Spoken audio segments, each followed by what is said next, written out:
सनातन धर्म के वैदिक परंपरा के अंतर्गत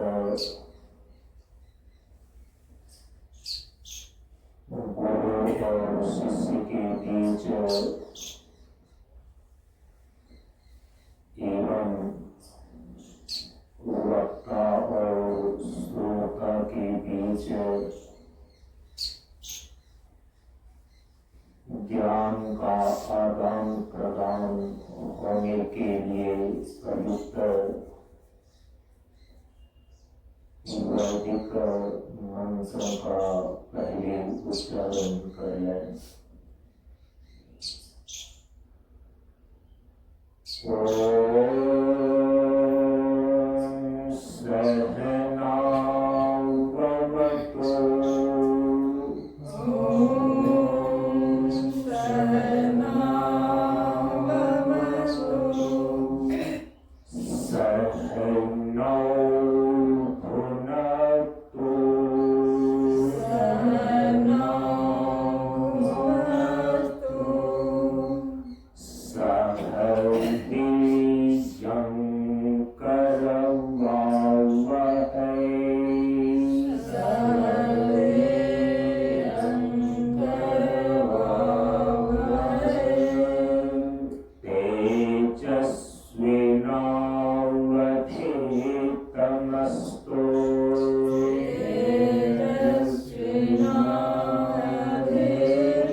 नमो नारायण।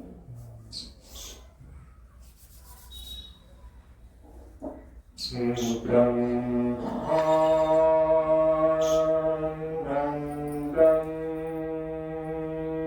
परम सुखदं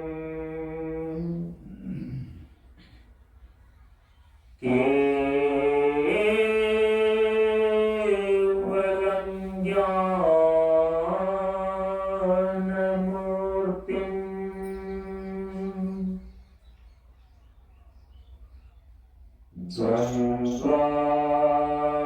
द्वन्द्वातीतं गगनसदृशम्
नमामि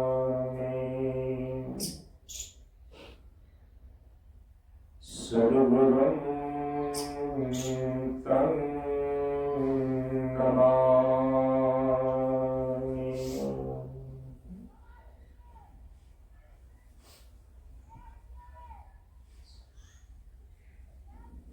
श्री गुरु चरण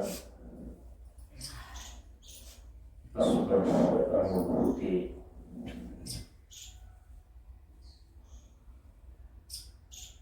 विशेष साधना सत्र की सत्संग की कक्षा में उपस्थित श्रद्धालु सत्संग प्रेमियों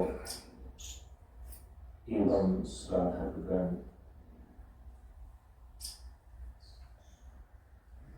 ज्ञान रहे गुणवान के संगत,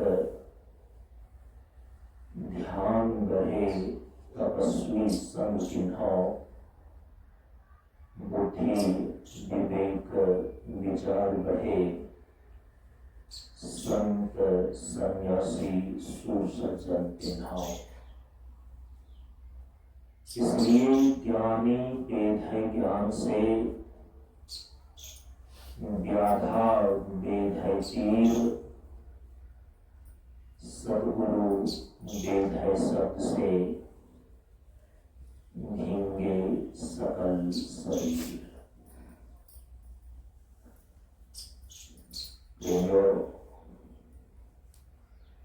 हम सभी लोग प्रशांत योगाश्रम 50वां मंच पर 1 जनवरी से लेकर 14 जनवरी तक आयोजित विशेष साधना सत्र के सत्संग की कक्षा में उपस्थित हैं।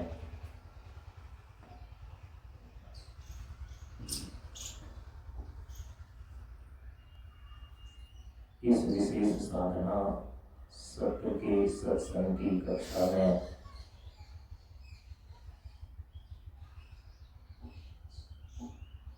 योग दर्शन के सूत्रों पर विचार कर रहे हैं। योग दर्शन के सूत्रों पर विचार करने के लिए सर्वप्रथम सूत्रकार भगवान शेषावतार महर्षि पतंजलि का स्मरण पूर्वक मंगलाचरण कर लें।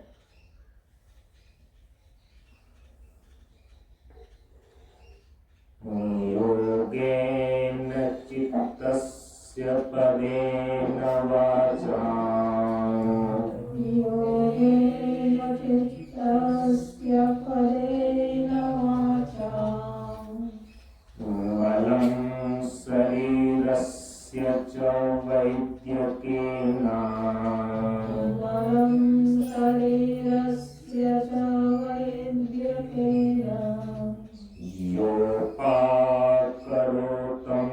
प्रवरं मुनीनां, योपाकरोतं प्रवरं मुनीनां, पतञ्जलिं प्राञ्जलिरानतोऽस्मि,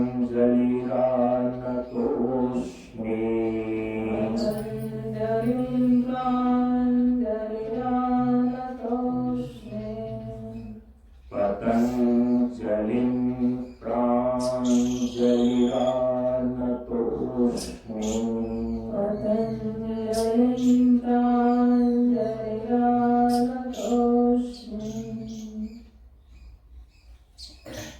ओम।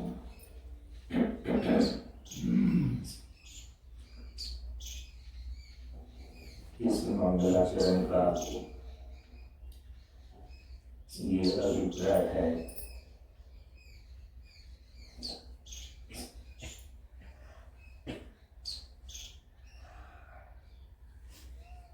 कि जिन्होंने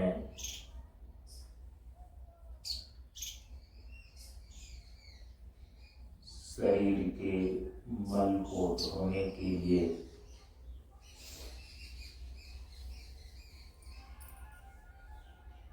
वैद्य शास्त्र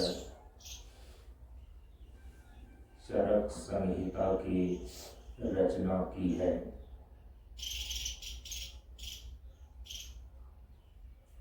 चित्त के मल को धोने के लिए योग शास्त्र के सूत्रों की रचना की है और जिन्होंने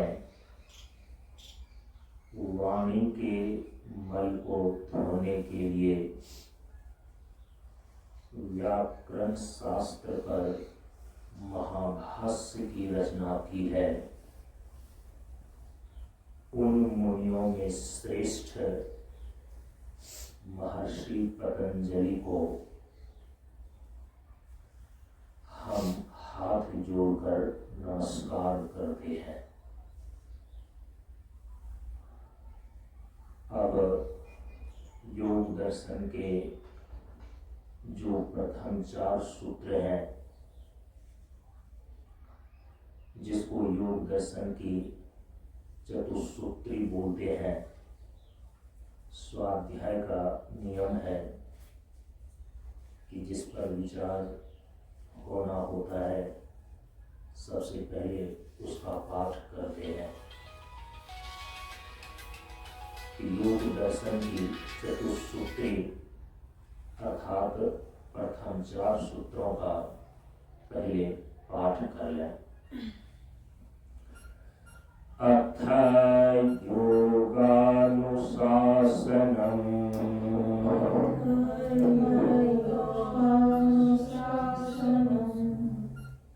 अथ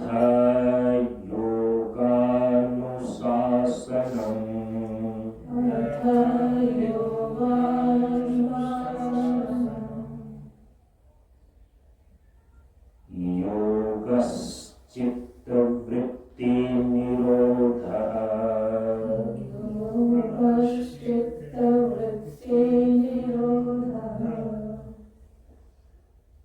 योगश्चित्तवृत्ति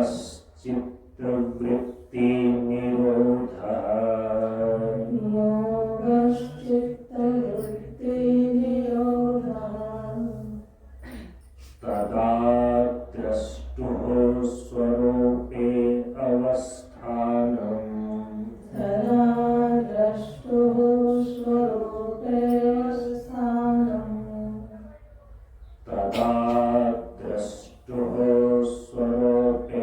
अवस्थानम्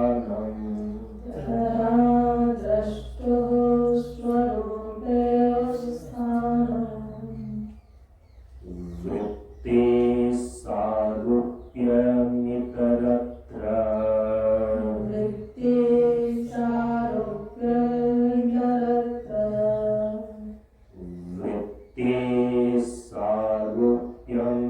इतरत्र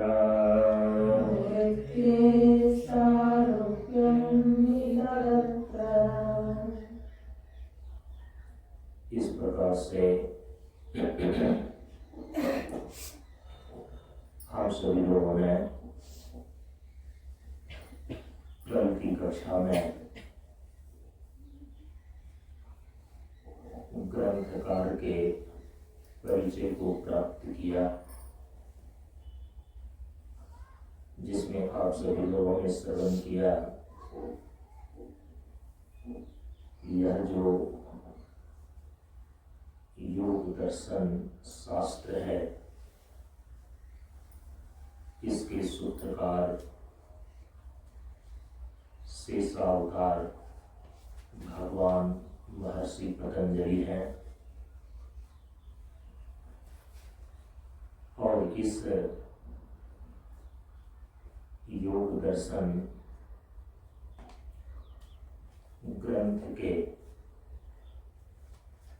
भाष्यकार महर्षि व्यास हैं।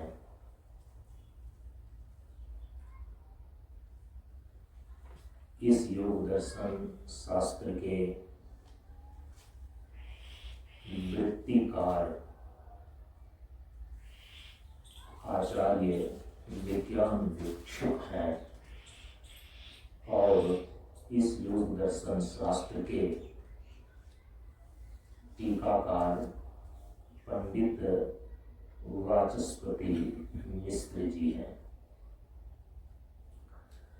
आज की कक्षा में ग्रंथ का परिचय प्राप्त करते हैं। आप सभी लोगों ने कल क्या श्रवण किया?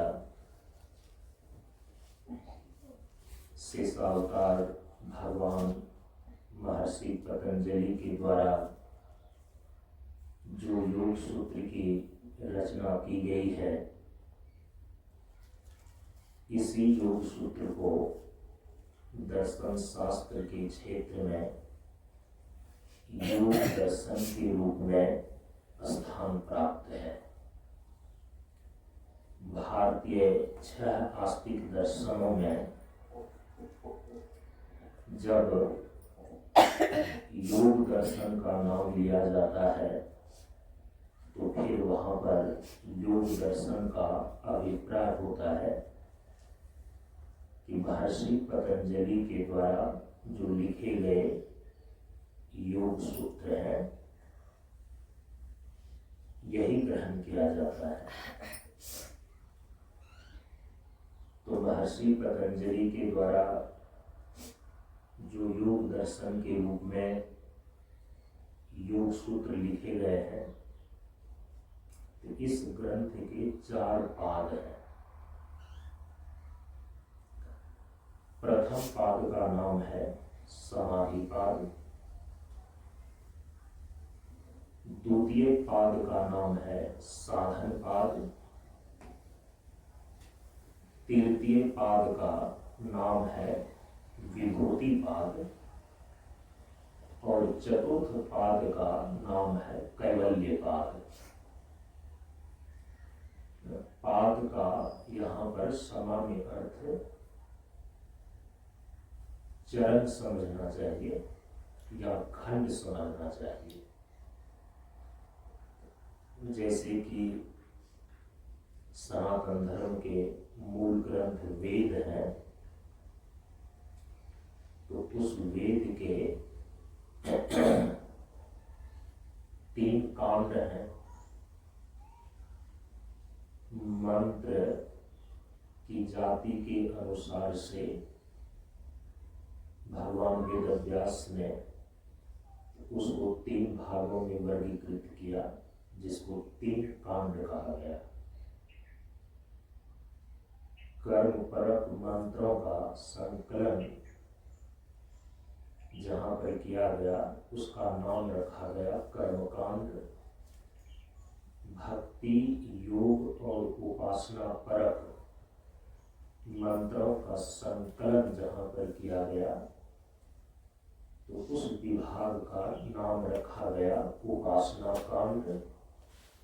और ज्ञान परक मंत्रों का संकलन जहाँ पर किया गया, उस विभाग का, उस खंड का नाम रखा गया ज्ञान कांड। जैसे वेद के 3 कांड हैं, वैसे ही तो यहाँ पर योग सूत्र के रूप में महर्षि पतंजलि ने जो योग सूत्रों की रचना किया है योग दर्शन के रूप में, तो इसके 4 पाद महर्षि पतंजलि ने निश्चित किए हैं। समझिए कि 4 खंड हैं। 4 पाद माने 4 खंड, 4 चरण भी बोल सकते हैं, 4 अध्याय भी बोल सकते हैं।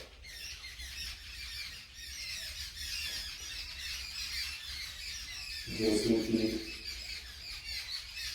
महर्षि बादरायण वेदव्यास जी के द्वारा वेदांत दर्शन के रूप में जब ब्रह्मसूत्र की रचना की गई, तो उन्होंने अपने ग्रंथ को, ब्रह्मसूत्र को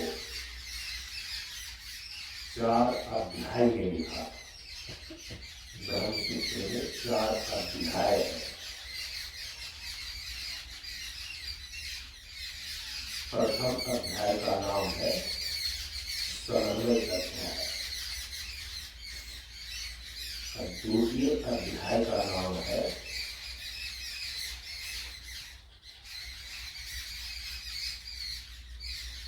अविरोध अध्याय।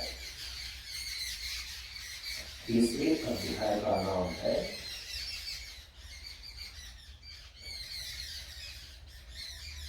साधना अध्याय।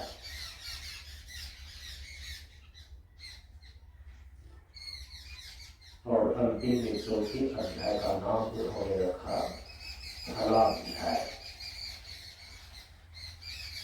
तो जैसे महर्षि बादरायण वेदव्यास जी के द्वारा ब्रह्मसूत्र की रचना की गई, तो उसको उन्होंने 4 अध्यायों में विभाजित किया,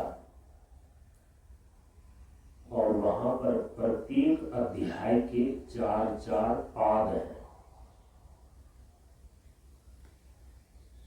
प्रथम अध्याय के भी 4 पाद, द्वितीय अध्याय के भी 4 पाद, तृतीय अध्याय के भी 4 पाद, और चतुर्थ अध्याय के भी 4 पाद हैं।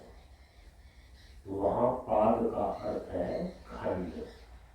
तो उसी प्रकार से यहाँ पर महर्षि पतंजलि के द्वारा जो योग सूत्र की रचना की गई है, तो इन्होंने इसको 4 पाद में विशेष उद्देश्य से वर्गीकृत करके निश्चित किए हैं। तो योग दर्शन के रूप में जो यह योग शास्त्र है, तो इसके 4 पाद हैं। प्रथम पाद का नाम है समाधि पाद, द्वितीय पाद का नाम है साधन पाद, तृतीय पाद का नाम है विभूति पाद, और चतुर्थ पाद का नाम है कैवल्य पाद। तो इन 4 पादों में कुल मिलाकर जितने सूत्र हैं, तो कुल सूत्रों की संख्या है 195। योग दर्शन के रूप में जो महर्षि पतंजलि के द्वारा योग सूत्र लिखे गए हैं, वे कुल कितने हैं?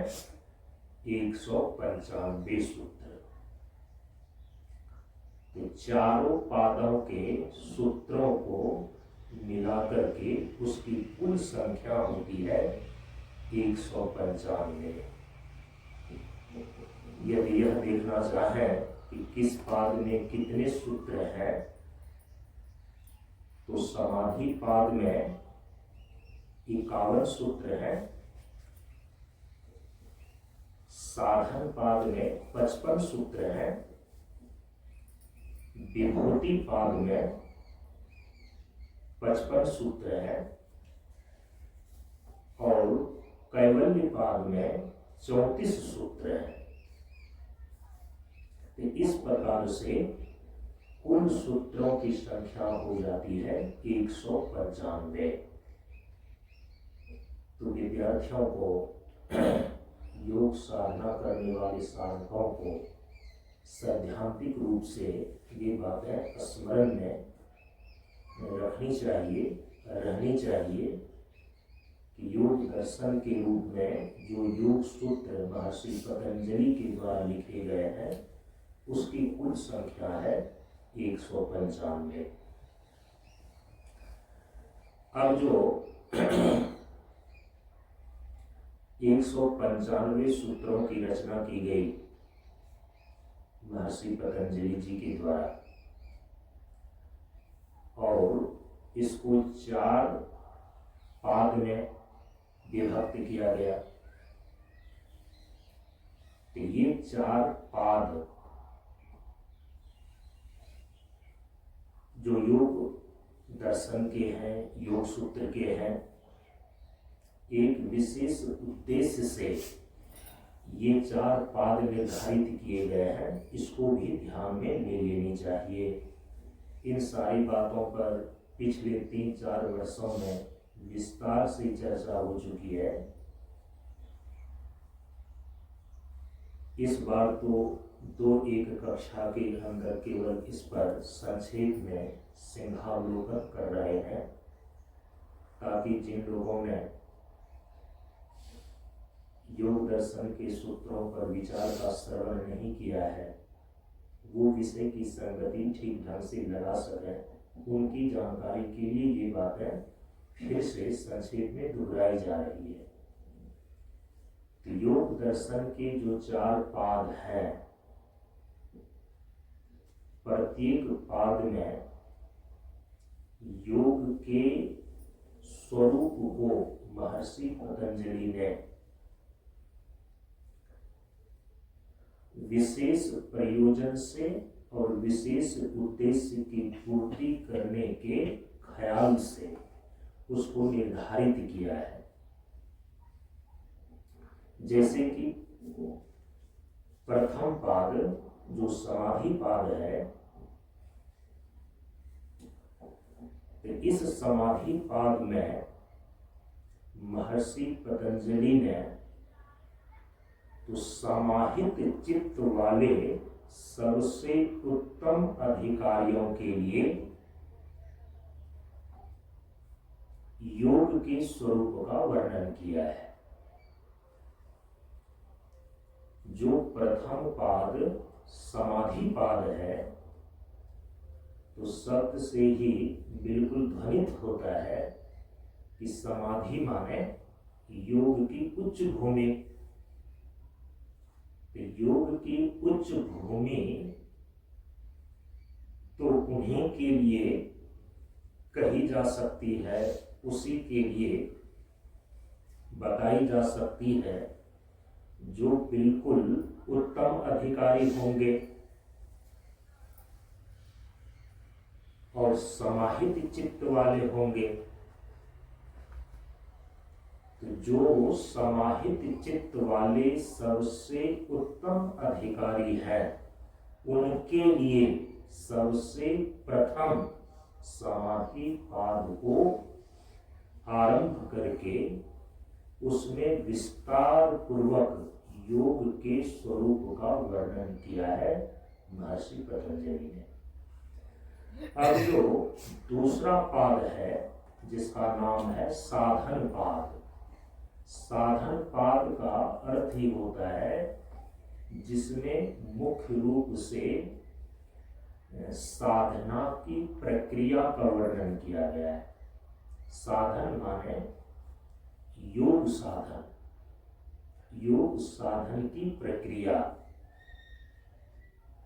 तो जो यह दूसरा पाद है जिसका नाम है साधन पाद, तो इस दूसरे पाद में महर्षि पतंजलि ने विक्षिप्त चित्त वाले मध्यम अधिकारियों के लिए योग के साधन का वर्णन किया है। यह जो दूसरा पाद है जिसको साधन पाद कहा जा रहा है, इसमें सूत्रकार महर्षि पतंजलि ने विक्षिप्त चित्त वाले मध्यम अधिकारियों के लिए योग के साधन की प्रक्रिया का वर्णन किया है। अब जिनका चित्त समाहित है, स्थिर है, विक्षेप रहित है, ऐसा जो उत्तम अधिकारी है, वे तो आसानी से समाधि में प्रवेश कर सकते हैं। तो किस विधि से समाहित चित्त वाले उत्तम अधिकारी समाधि में प्रवेश कर जाएंगे? तो उन विधियों का, योग के उन स्वरूपों का वर्णन तो प्रथम पाद समाधि पाद में कर दिया गया। अब जो महापुरुष होते हैं, सूत्रकार होते हैं, जब किसी ग्रंथ की रचना करने के लिए जाते हैं तो सभी लोगों को ध्यान में रख करके तब ग्रंथ की रचना करते हैं, सूत्र की रचना करते हैं कि सभी लोग उस ग्रंथ से लाभ उठा सकें।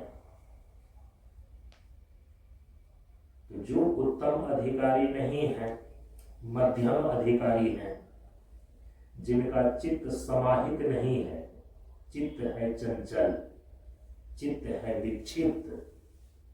अब जो विक्षिप्त चित्त वाले साधक हैं, चंचल चित्त वाले साधक हैं, वह अपने चित्त को एकाग्र कैसे कर सकेगा ताकि समाधि में प्रवेश कर जाए? अपने चित्त की चंचलता को कैसे दूर कर सकेगा? उसके लिए कौन से अभ्यास हैं? तो इस द्वितीय पाद में, साधन पाद में, सूत्रकार महर्षि पतंजलि ने विक्षिप्त चित्त वाले, चंचल चित्त वाले और समाहित चित्त वाले मध्यम अधिकारियों के लिए योग के साधन प्रक्रिया का वर्णन किया है। अब जो तीसरा पाद है, जिसका नाम है विभूति पाद, तो विभूति का अर्थ यहां पर है योग विभूति। योग विभूति माने योग की सिद्धियां। तो महर्षि पतंजलि ने अपने सूत्रों के माध्यम से इस तृतीय पाद में योग की सिद्धियों का वर्णन किया है। योग करने से किस किस प्रकार की सिद्धियां प्राप्त होती है साधक को, कौन कौन सी विभूतियां, योगज सामर्थ्य, विभूति माने विशेष प्रकार का योग सामर्थ्य, इसको योगज सामर्थ्य बोलते हैं। जैसे है आकाश गमन, जैसे है दूर दर्शन, दूर श्रवण, 8 प्रकार की जो सिद्धियां, अनिमा, लघिमा, गरिमा, महिमा, ईशित्व, वशित्व, प्राप्ति, पराक्रम इत्यादि, ये 8 प्रकार की सिद्धियां जो प्रसिद्ध हैं, इन सारी सिद्धियों का वर्णन जो योग की क्रियाओं के द्वारा समाधि के पूर्व साधक को प्राप्त होती है योग विभूति के रूप में, तो उसका वर्णन सूत्रकार महर्षि पतंजलि ने इस तृतीय विभूति पाद के अंदर किया है। अब यहां पर प्रश्न उठता है कि योग की सिद्धियों का वर्णन सूत्रकार महर्षि पतंजलि ने विभूति पाद के अंदर क्यों किया? एक पाद ही निर्धारित कर दिया गया। इसका उद्देश्य क्या है, इसको ध्यान में रखना चाहिए, क्योंकि जब आप विभूति पाद के अंदर सूत्रों पर विचार का श्रवण करेंगे तो उसमें पाएंगे कि सूत्रकार महर्षि पतंजलि ने ही सूत्र लिख करके साधकों को सावधान किया है कि जितने भी प्रकार के योग सिद्धियां हैं, ये सभी के सभी समाधि प्राप्त करने में विघ्न है। अब जब समाधि प्राप्त करने का ये विघ्न रूप ही है सिद्धियां, तो फिर इसका वर्णन क्यों किया महर्षि पतंजलि ने? और पूरे के पूरे एक पाद ही उसके लिए निर्धारित किया, विभूति पाद। अब उसका उद्देश्य यहाँ पर बताया जा रहा है, उसको ध्यान में रखना चाहिए कि सूत्रकार महर्षि पतंजलि ने विभूति पाद की रचना क्यों की, योग की सिद्धियों का वर्णन क्यों किया।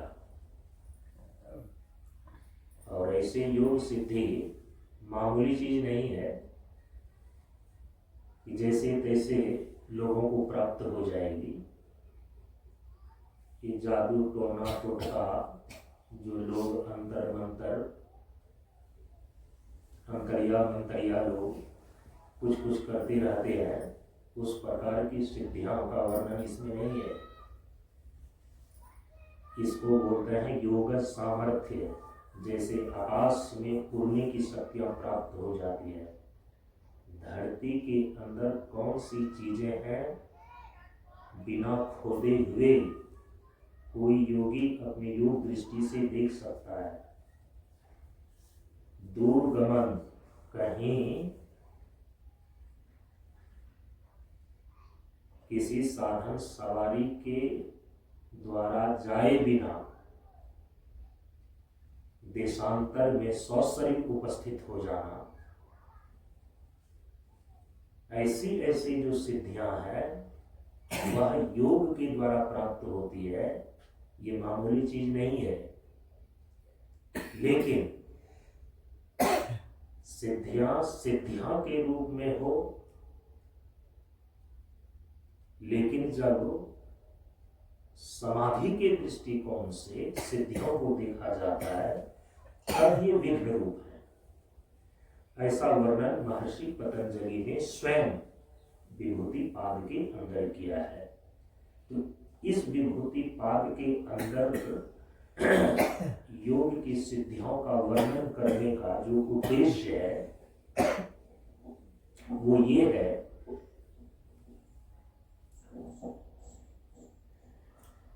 कहा कि ये जो सिद्धियां हैं यद्यपि अश्रद्धालुओं की योग में रुचि बढ़ाने में सहायक होते हैं। जो योग से अपरिचित है, योग की विद्या के रहस्यों को नहीं जानता है, आपने कहावत में सुना है ना, चमत्कार को नमस्कार।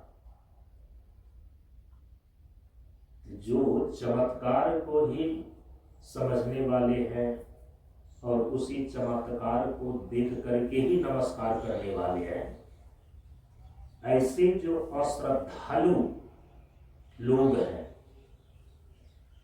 उनकी बुद्धि में योग विद्या के महत्व को प्रतिष्ठित करने के उद्देश्य से महर्षि पतंजलि ने विभूति पाद के अंदर योग की सिद्धियों का वर्णन किया है। क्योंकि जो चमत्कार को ही नमस्कार करने वाले लोग होते हैं, जब तक शक्ति का प्रदर्शन न किया जाए, जब तक उनको शक्ति और सामर्थ्य न दिखाया जाए, तब तक उसकी बुद्धि आसानी से किसी चीज को मानने को तैयार नहीं होती। इसलिए कहा कि विभूति पाद के अंदर जो योग की सिद्धियां बतलाई गई है, ये सिद्धियां यद्यपि अश्रद्धालुओं की योग में रुचि बढ़ाने में सहायक होती है।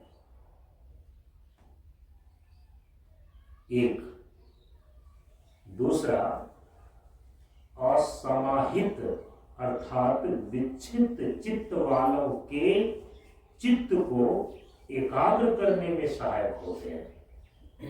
ये दोनों बात है। जो अश्रद्धालु है उस अश्रद्धालुओं की रुचि योग में बढ़ाने वाली होती है ये सिद्धियां।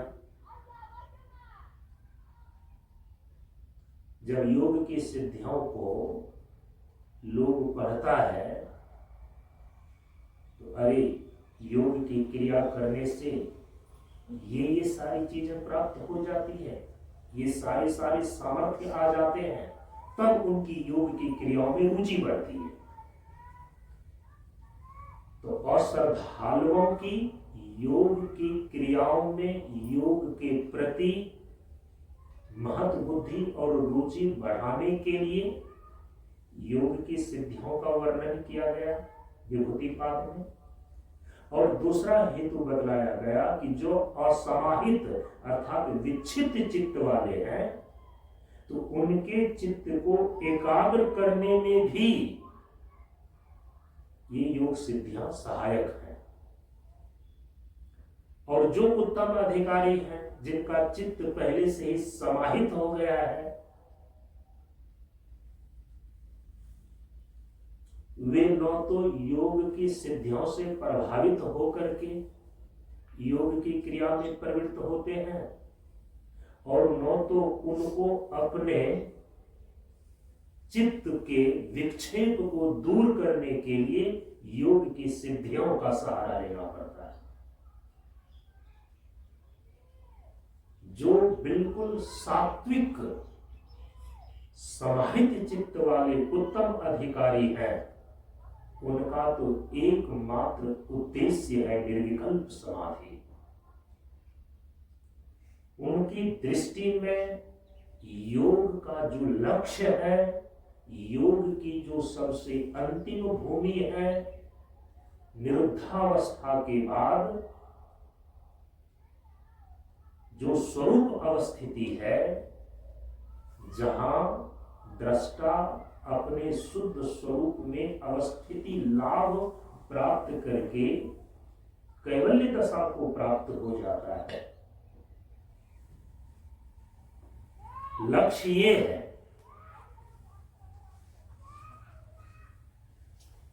तो उन ऐसे उत्तम अधिकारी के लिए तो योग सिद्धियां कोई मायने नहीं रखता। ये सारी योग सिद्धियां उनके चरणों की दासी बनकर के रहती है। जो समाधिस्थ हो गए हैं, जिन्होंने योग की उच्चतम भूमि को प्राप्त कर लिया है, स्वरूप अवस्थिति का लाभ प्राप्त कर लिया है। लेकिन जो उत्तम अधिकारी नहीं है, अब विक्षिप्त चित्त वाले हैं, उनके लिए और जो अश्रद्धालु हैं इनके लिए योग सिद्धियां महत्व रखती हैं।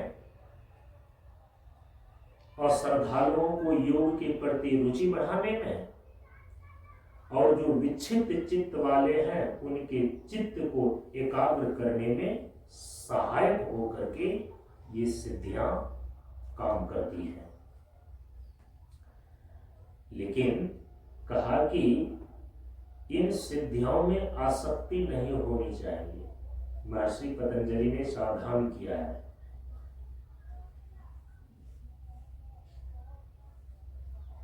कि सिद्धियां जो है, योग सामर्थ्य जो है, एक असामान्य शक्ति है। प्रकृति के नियमों का सामान्य रूप से उल्लंघन करके, अतिक्रमण करके जो कार्य संपादित होते हैं, शास्त्र की भाषा में उसी को बोलते हैं योगज सामर्थ्य। अब योगज सामर्थ्य का प्रयोग आप तमाशा दिखाने के रूप में न करें। प्रकृति के द्वारा निर्धारित जो नियम है उसका अतिक्रमण करने का खेला मात्र मत करें। आप क्योंकि इसके द्वारा धीरे धीरे आपके अंदर की योगज सामर्थ्य, योग की शक्तियां धीरे धीरे क्षीण होती चली जाएंगी। आपके अंदर योग की जो उच्चतम भूमि है, योग का जो लक्ष्य है समाधि में प्रवेश करना, वो मार्ग अवरुद्ध हो जाता है। इसीलिए महर्षि पतंजलि ने सावधान किया कि इन सिद्धियों में आसक्त नहीं होना चाहिए। समाधि विभूति पाद के अंदर 37वें सूत्र में,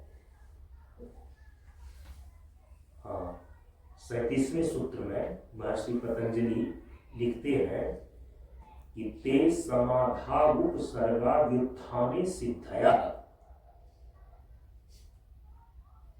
कहते हैं कि जो योग की सिद्धियां बतलाई गई है,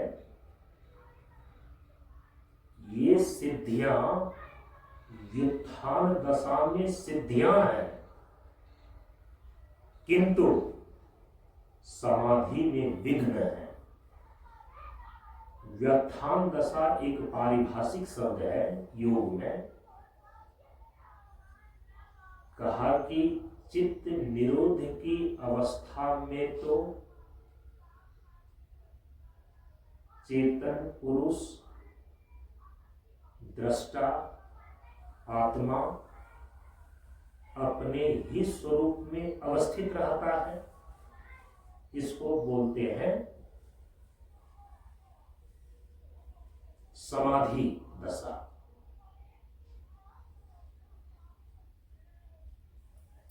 लेकिन जब दृष्टा अपने स्वरूप में अवस्थित न होकर वृत्ति के साथ होता है, दृष्टा का सारूप्य स्थिति होती है, स्वरूप अवस्थिति नहीं रहती, बल्कि वृत्ति सारूप्य स्थिति जब रहती है, वृत्ति के साथ रहता है, तब उसको बोलते हैं व्युत्थान दशा, व्यवहार काल। तो कहा कि व्युत्थान दशा में जब दृष्टा वृत्ति के साथ है, वृत्ति सारूप्य अवस्था है, तो इस व्युत्थान दशा में सिद्धियां हैं। लेकिन यदि कोई योग की अंतिम भूमि, जो योग का लक्ष्य है, दृष्टा का अपने स्वरूप में अवस्थिति लाभ प्राप्त करना, तो इस दृष्टिकोण से ये सिद्धियां समाधि में विघ्न है। इसी का वर्णन 37वें सूत्र में महर्षि पतंजलि ने किया। तो यहां पर यह ध्यान में रखना चाहिए, यह जो तृतीय विभूति पाद है, इसमें जो योग की सिद्धियों का वर्णन किया है, एक विशेष उद्देश्य और विशेष प्रयोजन से। अश्रद्धालुओं की योग की प्रक्रिया में रुचि बढ़ जाए, इसलिए योग की सिद्धियों का वर्णन किया। जो विक्षिप्त चित्त वाले साधक हैं, उनके चित्त को एकाग्र करने में सहायता मिल सके, इसलिए योग सिद्धियों का वर्णन किया गया। समाधि में तो ये विघ्न है, यह ध्यान रख करके इन सिद्धियों में आसक्त नहीं होना चाहिए। अब जो चतुर्थ पाद है, अंतिम में जो चौथा पाद है इस योग दर्शन शास्त्र का, उसका नाम है कैवल्य पाद। तो कैवल्य पाद में किसका वर्णन किया गया? कहा कि कैवल्य का। कैवल्य का जो अर्थ है वो है कि जब आत्मा केवल अपने शुद्ध स्वरूप में ही अवस्थिति लाभ प्राप्त करके स्थित रहता है। संसार और संसार के दुख, द्वंद्व और द्वैत से बिल्कुल विविक्त होकर जब आत्मा केवल अपने स्वस्वरूप में ही अवस्थित रहता है,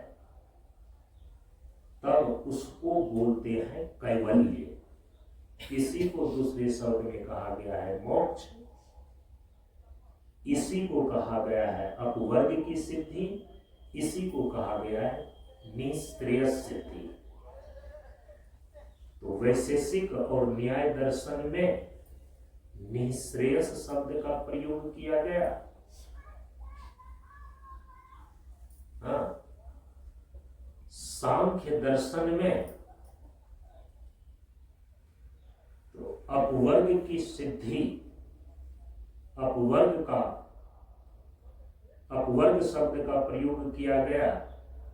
और यहां पर योग दर्शन के अंदर उसी अवस्था को कैवल्य कहा गया। ब्रह्म सूत्र के अंदर, वेदांत दर्शन के अंदर इसी अवस्था को मोक्ष कहा गया है। तो जब आत्मा प्रकृति के तीनों गुणों से, संसार के सभी प्रकार के दुखों से मुक्त होकर अपने वास्तविक स्वरूप में अवस्थित हो जाता है, जीवन की इसी पूर्णता को यहां पर कहा गया है कैवल्य। ब्रह्म सूत्र के अंदर कहा गया है इसी अवस्था को मोक्ष। विषय विविक्त आत्म स्थिति का नाम है मोक्ष। प्रकृति और प्रकृति के तीनों गुणों से विविक्त होकर दृष्टा पुरुष चेतन आत्मा जब अपने स्वस्वरूप में अवस्थित हो जाता है, उसी अवस्था को योग दर्शन में बोलते हैं कैवल्य। सांख्य में भी यही बातें बतलाई गई कि जो त्रिगुणात्मिका प्रकृति है, जो सुख दुख मोहात्मक है, उनके बंधनों से छूटकर जब चेतन पुरुष आत्मा अपने स्वस्वरूप में अवस्थित हो जाता है, तो उसी को बोलते हैं अपवर्ग। क्योंकि वर्ग तीन ही है, प्रकृति के तीन गुण हैं, सत्वगुण, रजोगुण और तमोगुण, और तीनों गुण ही बंधन है। तो इन तीनों गुणों के बंधनों से जब चेतन आत्मा मुक्त हो जाता है और अपने नित्य शुद्ध मुक्त स्वरूप में अवस्थित हो जाता है, तो सांख्य दर्शन में इसी को कहा गया है अपवर्ग। तीन प्रकार के गुणों का जो तीन वर्ग है, इससे परे हो जाना। जो निर्गुण निराकार चेतन स्वरूप आत्मा है, आत्मा का त्रिगुणात्मक प्रकृति के बंधनों से छूटकर मुक्त होकर अपने स्वस्वरूप में ही होना अपवर्ग कहलाता है। न्याय और वैशेषिक दर्शन में इसी अवस्था को निःश्रेयस सिद्धि के रूप में अभिहित किया गया है। कहा कि यतो अभ्युदय निःश्रेयस सिद्धि सधर्म। वैशेषिक दर्शन में महर्षि कणाद ने यह सूत्र लिखा है। धर्म को परिभाषित किया महर्षि कणाद ने। कहा कि धर्म किसे कहते हैं, तो बोलते हैं कि जिसके द्वारा जीवन में अभ्युदय और निःश्रेयस की सिद्धि प्राप्त होती है, उसको बोलते हैं धर्म। सामान्य रूप से अभ्युदय का अर्थ होता है कि जीवन में भौतिक प्रगति, अभ्युदय कहलाता है। निःश्रेयस का अर्थ होता है आध्यात्मिक उपलब्धि। जब आत्मा संसार के दुखों से मुक्त हो जाता है, यही कहलाती है आध्यात्मिक उपलब्धि। तो आध्यात्मिक उपलब्धि का नाम आत्मा का संसार के दुखों से छूट जाने का नाम न्याय और वैशेषिक दर्शन में इस अवस्था को कहा गया निःश्रेयस स्थिति।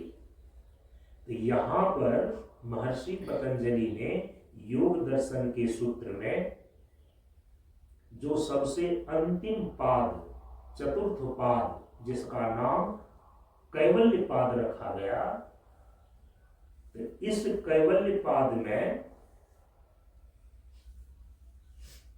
आत्मा के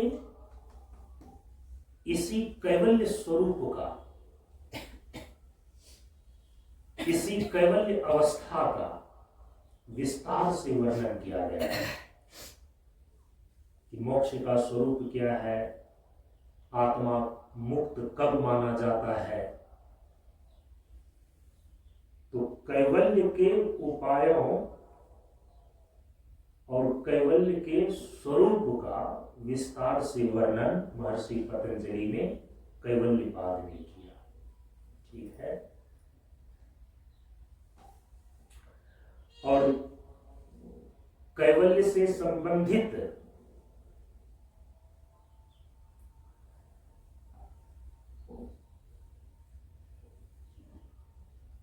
चित्त की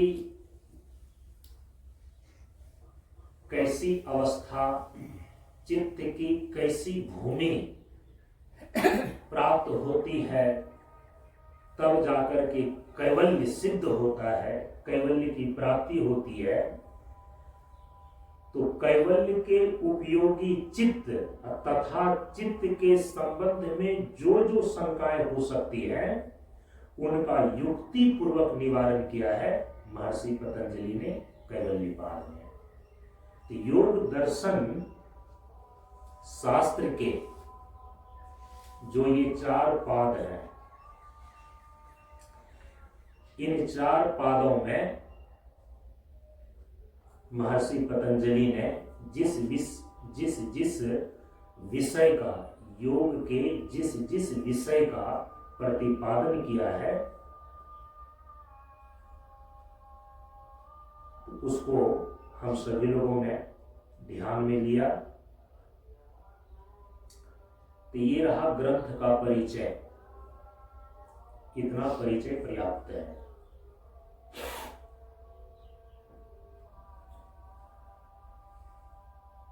अब इसमें जो 195 सूत्र महर्षि पतंजलि के द्वारा लिखा गया है, इन 195 सूत्रों में जैसा कि आपने श्रवण किया,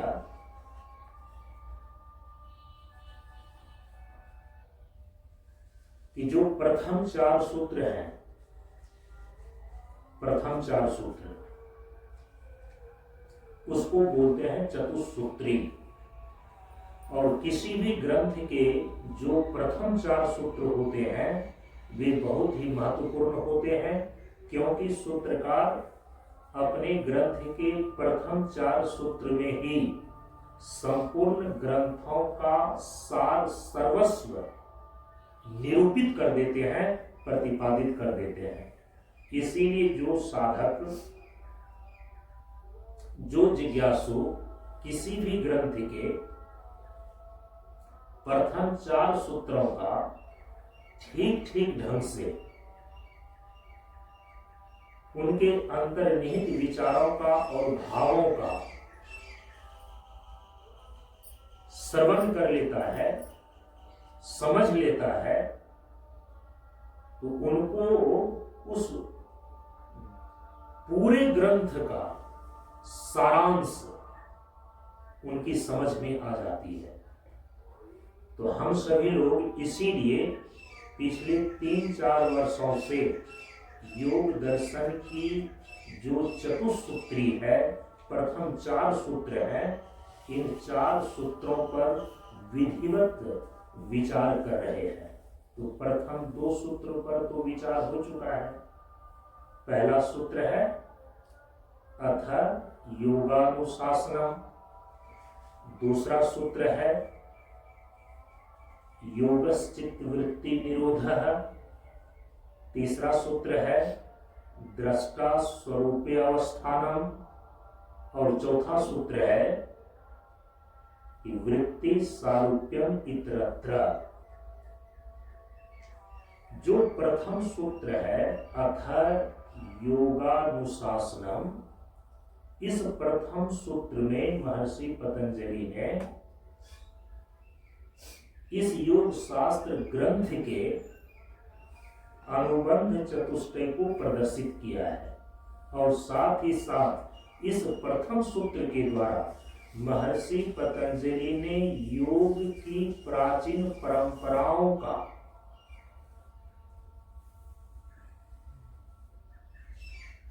निरूपण किया है। सूत्रकार का इस प्रथम सूत्र के द्वारा ये भाव बतलाना अभिष्ट है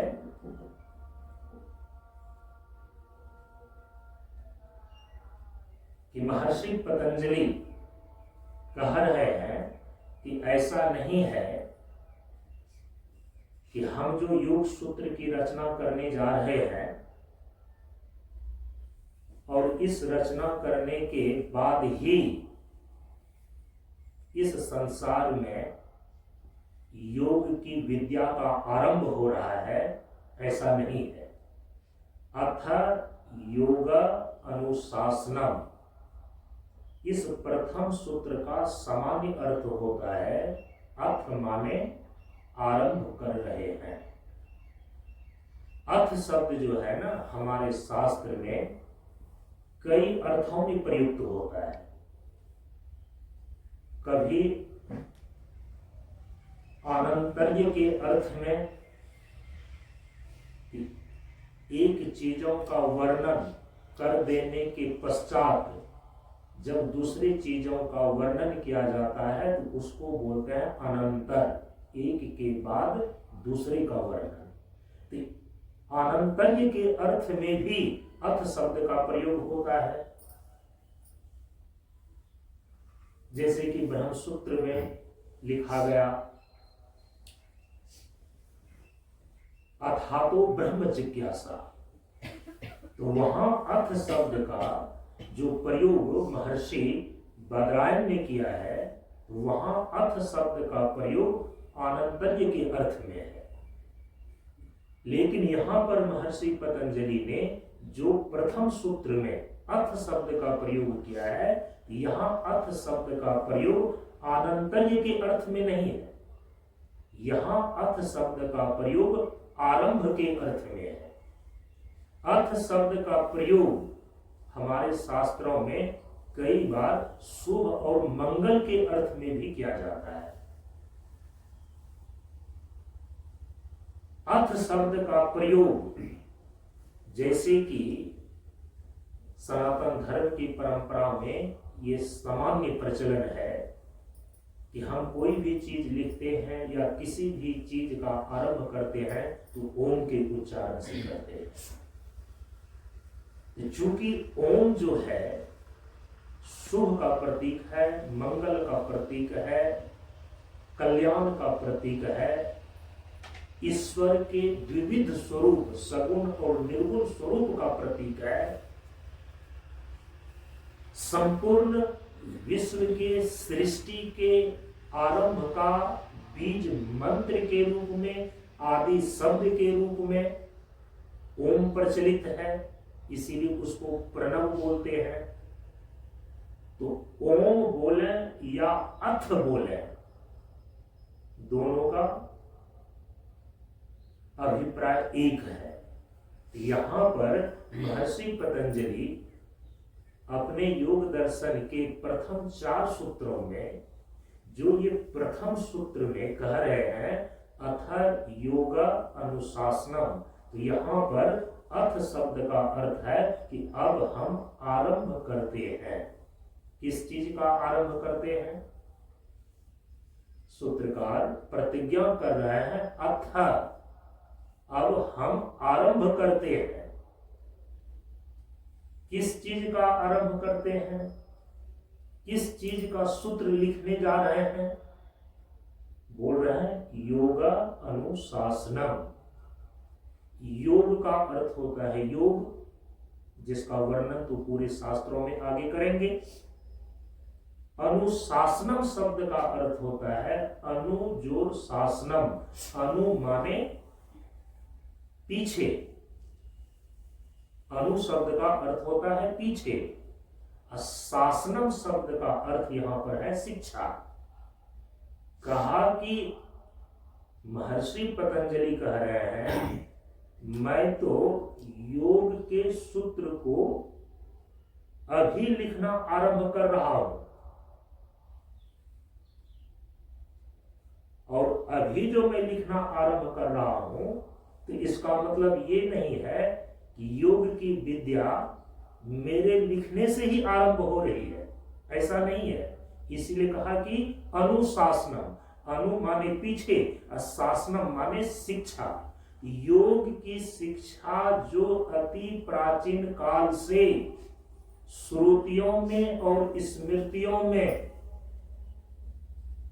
वर्णन होती आई है, उसमें प्रतिपादित होती आई है, उस अति प्राचीन योग की शिक्षाओं को मैं अब सूत्रबद्ध करने जा रहा हूं। ये अर्थ हुआ अथ योगा अनुशासनम, कि अति प्राचीन काल से श्रुतियों में और स्मृतियों में जो योग की शिक्षाओं का प्रतिपादन हमारे प्राचीन महर्षियों में, ऋषियों में और पौरुषेय वेद में जो ईश्वरकृत है उसमें प्रतिपादित है,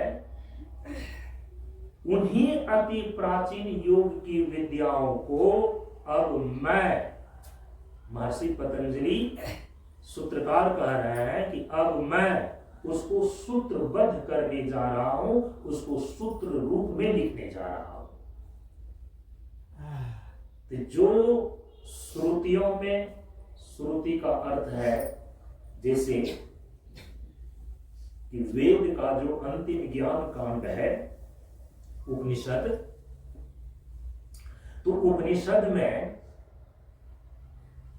बहुत सारे ऐसे उपनिषद आपको मिल जाएंगे जिसमें मुख्य रूप से योग की विद्या का ही वर्णन प्राप्त होता है, वर्णन किया गया है। उपनिषद कुल 1180 है।